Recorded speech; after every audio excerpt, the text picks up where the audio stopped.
Sir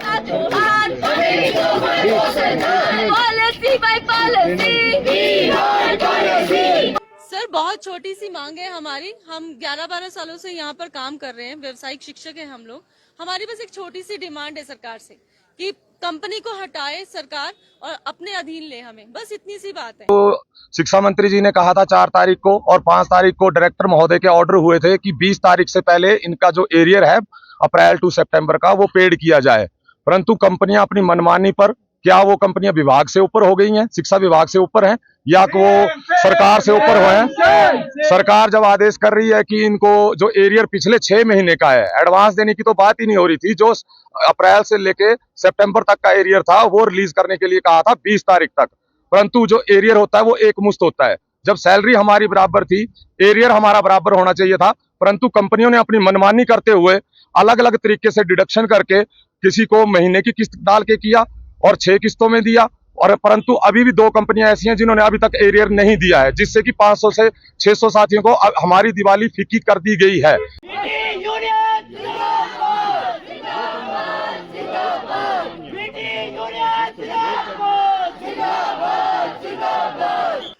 नमस्कार, tinge Bharat देख रहे हैं आप। मैं हूं हरमेश सिंगटा। शिमला में वोकेशनल टीचर बिल्कुल सड़क पर आ गया, ये एकत्रित हो गए हैं चौड़ा मैदान पर। हम सीधी तस्वीरें आपको अभी दिखा रहे हैं।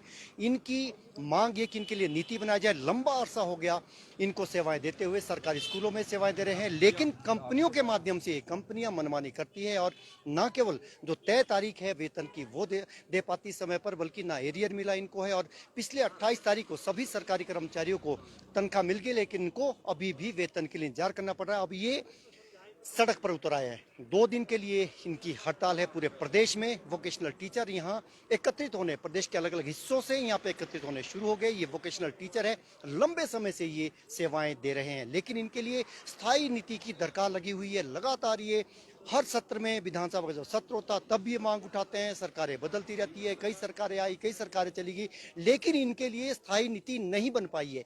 ये चाहते हैं कि ये सरकारी कर्मचारी घोषित हो जाए, लेकिन सरकारें भाजपा की रही हो या मौजूदा कांग्रेस सरकार है, ये इनके लिए वेतनमान में तो इनकी वृद्धि जरूर होती है, वो भी कंपनियों के माध्यम से। ये सरकारीकरण करने की मांग कर रहे हैं कि इनको सरकारी कर्मचारी घोषित किया जाए। और बड़ी संख्या में यहाँ पर महिला शिक्षक भी आई हुई, अपने बच्चों के साथ कई आई हुई है।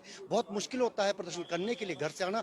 दूर दराज के क्षेत्रों से हम आपको यहाँ की तस्वीरें, यहाँ ये एकत्र होना यहाँ शुरू हो गए हैं। ये आप देखिए कितनी संख्या है यहाँ, महिलाओं की अच्छी खासी यहाँ पर संख्या है और ये यहाँ पर एकजुट होने शुरू हो गए। 2 दिन तक इनकी होगी और ये सरकार से सरकारीकरण की मांग कर रहे हैं।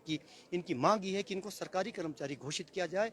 मनमानी से ये तंग आ चुके हैं, खासतौर पर जो कंपनियां हैं, कभी वो टेंडर होता है, कभी रिन्यू होता है। यही सिलसिला लंबे अरसों से चला हुआ है। हमारी प्रमुख मांग यही है कि कंपनियों को हटाया जाए और हमें सरकार अपने अधीन ले, और जो कंपनियां हमारा शोषण कर रही हैं उससे हमें मुक्ति दी जाए। जैसे पीछे मैडम ने बोला कि कंपनियों ने सरकार ने एरियर की घोषणा की थी कि एरियर दिया जाएगा। मार्च से हमारी सैलरी बढ़ी हुई है, अभी तक नहीं मिली हमें और ना ही एरियर मिला। और जिन कंपनियों ने एरियर दिया किसी ने, ये एरियर बढ़ी हुई सैलरी का एरियर है कितना? एक शिक्षक का कितना एरियर है जो अभी तक नहीं दिया है? राउंड अबाउट 15,000 के करीब बनता है सारा, पर वो भी नहीं दिया। किसी को 5,000, किसी को 6,000, 9,000 तक दिया ना, और बाकी पता नहीं कहाँ गोल किया, क्या किया ना। हमें इसके बारे में कोई इन्फॉर्मेशन है। और जो ईपीएफ काटा जाता है हमारा, वो दोनों साइड से हमारा काटा जाता है, जबकि रूल है कि जितना हमारा कटता है उतना कंपनी कटेगा या सरकार देगी। वो भी हमें से काटा जाता है, सरकार का हिस्सा भी और हमारा हिस्सा भी लिया जाता है। अच्छा, आप आपसे भी बातचीत करते हैं। आप बताइए कि ये आपकी मांगे, इसका समाधान क्यों नहीं हो पा रहा? क्या आप लोग समझते हैं, क्योंकि आप लोग टीचर है, सरकारी स्कूलों में सेवाएं दे रहे हैं, लेकिन बावजूद इसके आपकी अपॉइंटमेंट कंपनियों के माध्यम से होती है? हाँ जी, कंपनी के थ्रू हमारी हुई है अपॉइंटमेंट है। चलिए कुछ और टीचर से भी यहाँ पे बातचीत करते हैं। आप कहाँ सेवाएं दे रहे हैं? Good afternoon sir, my self Hemant Kumar Sharma. मैं G++ खनेर बगड़ा में अपनी सेवाएं दे रहा हूँ। जिला डिस्ट्रिक्ट मंडी। जैसे कि आपने अभी सर से क्वेश्चन किया कि why government is appointing us through company, तो क्वेश्चन ये है कि हम लोग वही तो चाह रहे हैं कि हम लोगों को कंपनी के एक्सप्लॉयटेशन से पार किया जाए और हमें जो है सैलरी 15 तारीख से पहले कभी नहीं सभी आती। वीटी साथियों से अनुरोध रहेगा कि आप एक स्ट्रेट लाइन 12, लगा लें 13, ताकि आपकी अटेंडेंस तो हम काउंट की जा चाहते हैं कि सके। वो अभी आप जैसे दिख रहे हुए हैं तो अभी काउंटिंग वो में 2-3 तारीख तक आ जाए। स्ट्रेट लाइन अभी लगाए, देखो 3 लाइनें लास्ट महिला टाइम वीटी की गवर्नमेंट और 3 लाइनें जेंट्स वीटीज की लास्ट टाइम लगेंगी। गवर्नमेंट ने क्या तो किया जेंट्स कि की 2 28 लगेंगी तारीख तक और आप सभी को स्ट्रेट लाइन कहा में 5 कि मिनट के लिए खड़े हो जाए ताकि आपकी 28 तक अटेंडेंस सभी काउंट की की जा सैलरी सके। जो डिसबर्स की जाए। और थोड़ा सा अदरवाइज स्पेस ऑल्सो बना के वी रखिए आर द पार्ट ताकि of proper HP cabin government, से आपको कोई वी आर दिक्कत ना also working in this institutions government स्कूलों में हम भी कार्यरत हैं। तो ये तो हमारे साथ बहुत बड़ी है, हमारे मुंह पे एक बहुत बड़ा जोरदार थप्पड़ है जो कि हम बिल्कुल भी सहन नहीं करेंगे। 28 तारीख को सभी की सैलरियां आई है, तो क्या हम अगर कंपनी के अंदर भेदभाव हुआ है ना? बिल्कुल हुआ है, बहुत ज्यादा डिस्क्रिमिनेशन है और इसमें सरकार की और- नाकामी भी और दिखती ये है। सरासर सरकार की जो है गवर्नमेंट इवन की नोटिफिकेशन निकलने के बाद भी जो है हम लोगों को कोई सैलरी कोई भी एरियर तक अच्छी तरह से पे नहीं हो कब तक आप लोग ये प्रदर्शन करेंगे, कब तक आंदोलन करेंगे? We are not going to disclose this कि भी हम यहाँ कब तक है। it will be depending on upon the chief minister, if they will come and meet with us, then we will. सरकारों से तो आपकी बहुत बारी पहले बातचीत हुई है, तो समाधान, मेरा सवाल है कि समाधान क्यों नहीं, आपको क्या लगता है क्यों समाधान नहीं हो पा रहा? समाधान वही है ना, अब हम डायरेक्ट तो नहीं बोल क्योंकि सकते अब, सरकार के क्योंकि मन से नहीं है सरकार काम करने की सरकार जो है ना, अब देखो आप गवर्नमेंट सेक्टर में जो है गवर्नमेंट के थ्रू हम ऐसा वो आशा करते हैं इनसे, सीएम साहब से, कि वो हमारे लिए कुछ सोचें और कंपनियों को बाहर करें। मांग है हमारी, हम 11-12 सालों से यहाँ पर काम कर रहे हैं, व्यवसायिक शिक्षक हैं हम लोग। हमारी बस एक छोटी सी डिमांड है सरकार से कि कंपनी को हटाए सरकार और अपने अधीन ले हमें, बस इतनी सी बात है।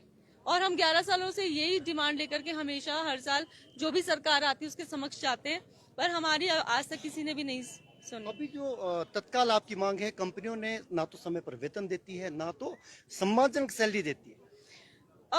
अभी देखिए एरियर की बात है, जो लेटेस्ट बात है, एरियर भी अभी सब कंपनीज ने हमें डिफरेंट दिया है, तो आप यहीं से अंदाजा लगा सकते हो ये कंपनियां किस तरह से काम कर रही हैं। अगर हम लोग की सैलरी सेम है तो एरियर भी सेम आना चाहिए, बट एरियर हमें कोई कंपनी ज्यादा दे रही है और कोई कम का दे रही है। अभी ईएसआईसी है, कोई काट रही है कोई नहीं काट रही है, जबकि हम लोग की सैलरी अभी ईएसआईसी के अंडर नहीं आती, still they are cutting the salary. अब ये मुद्दा लगातार सदन के भीतर भी उठता है, लेकिन फिर भी आश्वासन दिए जाते हैं स्थायी नीति बने, मगर आप लोगों के लिए स्थायी नीति सरकार आज तक नहीं बना पाई।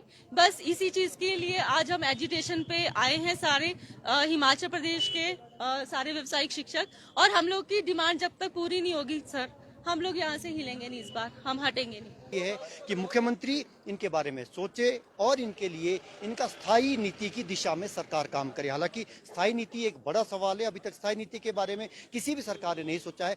कम से कम जो कंपनियों के माध्यम से इनकी जो नियुक्ति होती है वो भी समय पर ना तो इनका वेतन मिलता है और ना ही अन्य लाभ मिलते हो। तो अब ये शिमला में प्रदर्शन कर इनका ये कहना है तब तक नहीं उठेंगे जब तक इनका सरकार से स्थायी समाधान का कोई पक्का आश्वासन नहीं मिल पाता है। टीज भारत देख रहे हैं आप, नमस्कार।